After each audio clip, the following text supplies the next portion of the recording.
তো বিয়ের পরে কোথায় ঘুরতে যাব, প্রথমেই ভাবলাম একটু ঠাকুরের স্থান থেকে ঘুরে আসি। তো চলে গেছিলাম ননদ বাড়ি, ওর বাড়ি হচ্ছে কৃষ্ণনগর। তো ওখান থেকে মায়াপুর তোমরা জানো সামনে। তো ওখান থেকে আমাদের গন্তব্যস্থল ছিল মায়াপুর। তো না, কৃষ্ণনগর যাবার মায়াপুরে যেমন তা কখনো হয়, দেখো ভিউটা কি সুন্দর লাগছে। তো আমরা যাচ্ছিলাম চারজনে মিলে, আমি, আমার বর, আর হচ্ছে আমার ননদ, আমার ননদের বর।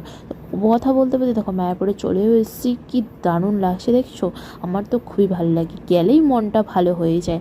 তো এখানে ভেতরে ঢুকে পড়েছে, আর তোমরা সবাই জন্য ভেতরে ঢুকলে ভিডিও করার কোনো নিয়ম নেই, মানে মন্দিরের ভেতরে।